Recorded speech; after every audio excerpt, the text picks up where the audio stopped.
So in the prior video, we used the determinant method to find the inverse of this matrix by hand and also realized that this one does not have an inverse. You have the determinant and also the inverse function on your calculators.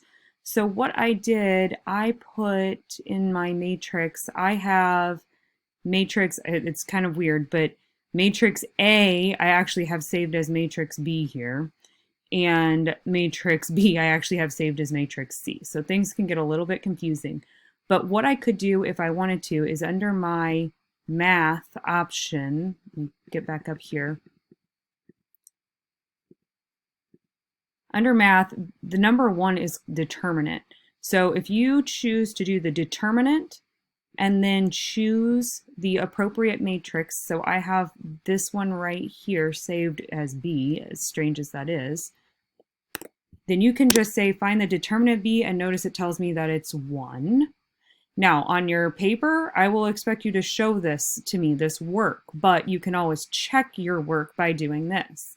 And then if you wanted to, you could then take 1 times that matrix on your own.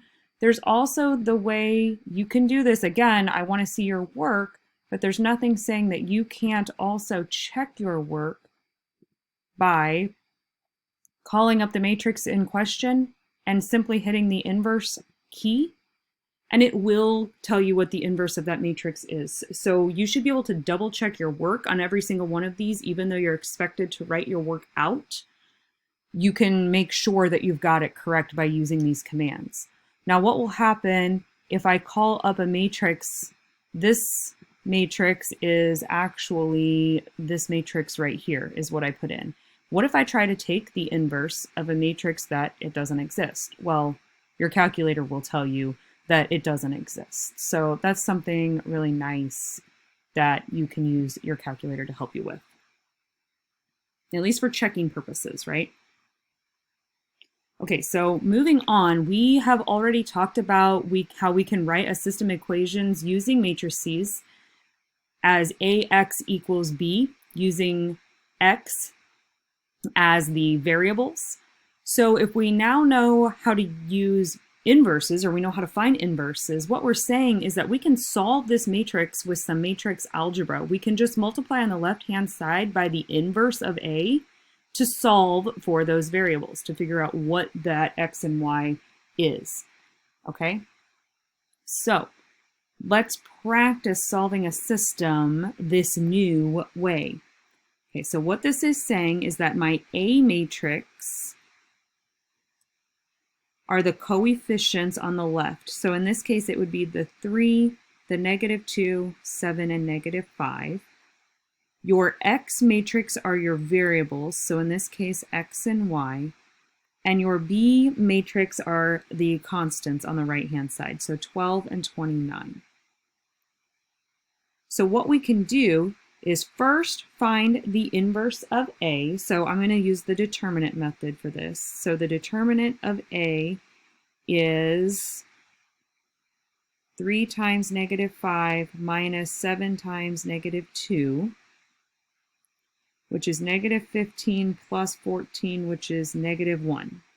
So the determinant is -1, so I know the inverse exists, and what I have to do to find the inverse is I have to take 1 over that determinant, multiply it by, remember this is kind of weird, the first diagonal switches places, so the -5 goes up and the 3 goes down, and then the other two just get opposite signs, so -7 and +2, and then I actually have to take this 1 over the determinant multiplied by everything in here. So that's just another -1, so I'm going to do a bunch of sign flipping again. I'm going to get a +2, or +5, a -2, a +7, and a -3. So this is A inverse.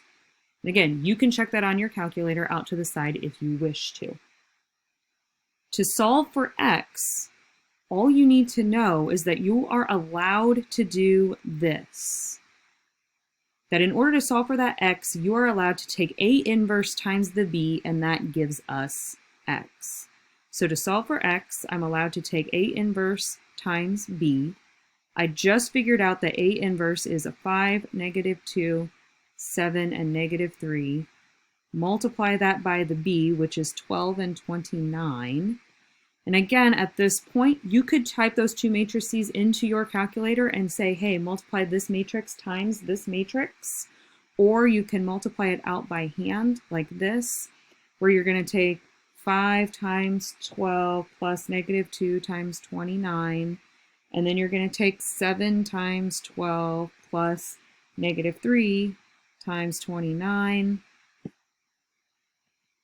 And however you do that, you should get a 2 and a negative 3.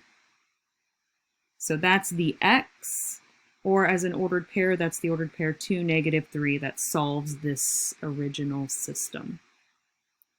So that's a new way to solve these matrix equations. The old way, that Gauss-Jordan elimination, is where we would set it up as an augmented matrix and we would perform row operations on it until we get down to the same answer. So now we have two methods to solve the same types of problems in the 2x2 format at least, because again, this determinant method up here, the determinant way we only know how to do with 2x2s. Now, it still works. This method still works in a 3x3. You just can't find that inverse except using your calculator or doing like the longhand method. So I'm just going to go ahead and to save us some time on this video, I'm going to fill in the row operations that will get you here, and I'm going to leave this one as one for you to do on your own, to double check as extra practice if you need it.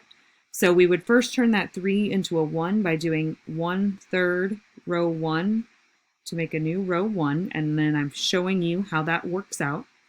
Once we have that leading 1, remember we want to change what's below it into a 0. So we would do -7 times row 1, add that to row 2 to get a new row 2, and that would get our 0 that we want. We then go for a leading 1 in the bottom right. So in order to do that, we need to take -3 times row 2 to get a new row 2. That will work. That will get us our 1. And then we need to get that entry above it to be a 0. And in order to do that, we're going to take a positive 2/3 times row 2, add that to row 1 to get a new row 1. And that will arrive us at our end matrix with the same answer. So again, you'll be responsible for both of these solving techniques, depending on how the problem asks you to solve it. So it's good to practice both ways. As one more final example of these, let's do a word problem. So in this case, we've got a cruise line charging $8 per adult and $4 per child for a ticket. And on some certain weekend, 1,000 people took the cruise on a Saturday, and the total receipts were $6,400. And what they want to know is how many adults and children took this cruise. Solve with a matrix equation. So this lets me know that I'm not going to do the augmented matrix form with the Gauss-Jordan elimination. When they say this, it means the work that needs to be shown is that x equals A inverse times B. That's how they want it. So first we have to figure out the system they want us to solve in this case. So it looks like we have adults and children equaling 1,000 people on this one particular day. And also that $8 per adult and $4 per child equaled $6,400. So there's our system of equations. First, we need to put it in AX equals B matrix equation form if we're going to solve this way. So I need to get my A are my coefficients, so 1, 1, 8, and 4. My X are my variables, so A and C. And my B are the constants, so 1,000 and 6,400. Okay, if I'm going to find the inverse in this case, I would find the determinant of A. So in this case, that's 1 times 4 minus 8 times 1. So 4 minus 8 equals -4. And then A inverse is equal to 1 over that determinant. Switch the first diagonal, so 4 upper, 1 lower, and then do the negatives of the other entries.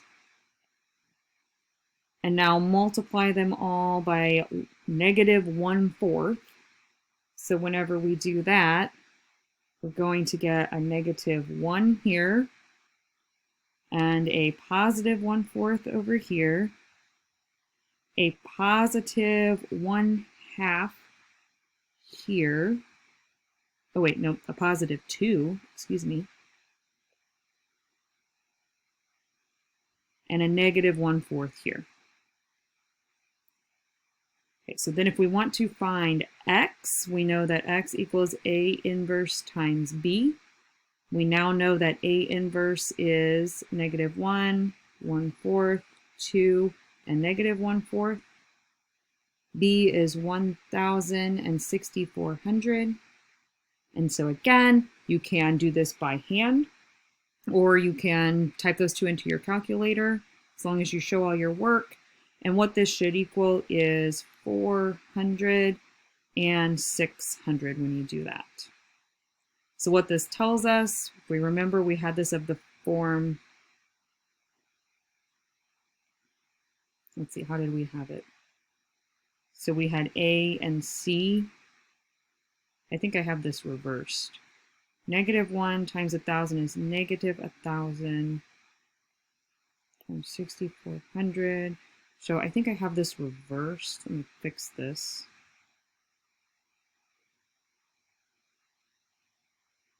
I think this should be 600 and 400 here. Because if it was in the order A and C, we should have 600 adults, 600 adults, and 400 children. I hope I got that correct there by the end. Those are the final answers, so you can double check me on that.